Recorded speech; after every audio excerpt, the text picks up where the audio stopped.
Jackie DeAngelis is here, co-host of the Big Money Show on Fox Business. I basically just want to let you talk.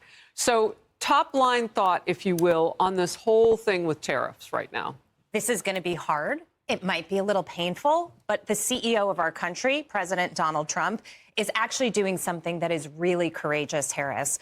Nobody has tried to do this, even though we've known for the last 30 years that we need to, that China's taking advantage of us, that our trade partners are taking advantage of us. But the status quo has been so much easier for everybody to deal with. People are worried about re-election and how a difficult time period might impact them. They're not thinking about America. You're talking about people on both sides of the political aisle. Both sides of the aisle. Interesting. And so what I think Donald Trump is doing here, and we have to bear with him while it could be a little painful, is to ride through that time that we bring manufacturing home and we incentivize companies to manufacture here. I want to hit a couple of things that may not have been buzzwords necessarily, but they are now. Transition, that makes people nervous. Yes. I mean, what does that mean? What's the amount of time? What do we feel in the meantime? Are there any offsets the president can do? Like with corporations, can he start to lower their tax rate right now so that they don't have to pass on every cost to us, the consumer? And he's going to. He's saying, if you bring your manufacturing here, if you start building plants, I'm going to cut regulations and make it easier for you to do that, to quicken the process. Right. So my question, though, was how fast can that go? Because you can't build a corporation's headquarters in 24 hours. No, it's going to take some time. It's going to take years. But think about the CHIPS Act and the almost $300 billion that we gave. We subsidized companies, by the way, that didn't need subsidies to build manufacturing plants, and they haven't even done it yet. These companies, with their own money, will come here to take advantage of what Donald Trump is offering. Can we get any of that money back? If they haven't built the plant yet? I'm not sure what the clawbacks are or what the if that's realistic, but it's a massive number and nothing's happened. No jobs, no manufacturing, no chips yet. I know it's not a verb, but it should be. They need to doge that. Right. Last quick kind of buzzword that makes people nervous, and that's more factory workers. Yeah. It feels very 1947. I think that has a different connotation today. What is it? Well, I think it's important to be able to go back to that era because you're going to be employing more people. You're going to have people in this country that feel good about the jobs that they're doing. Yes, it's going to work with AI. Yes, we're going to sort of change and evolve with technology, but they'll have benefits. It's a good thing to bring it home. You don't want the robots being made in China.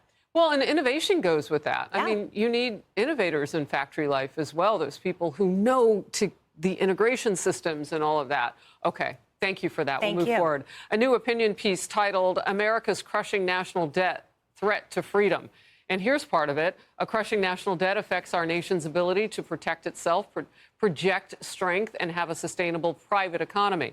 The left-wing Brookings institution argued that half of our current deficit financing is being provided by foreigners. Well, that's not good. No, it's not good. And this is the problem. We've known that China's been, for example, gaining dominance over time.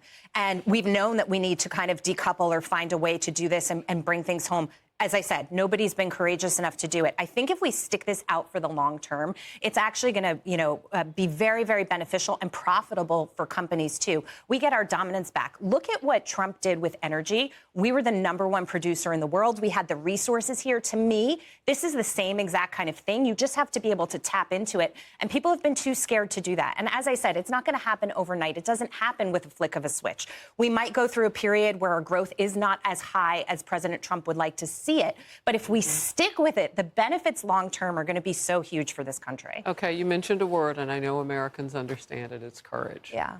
And maybe we need to hear that directly from the president. He's being courageous, is what you said at first.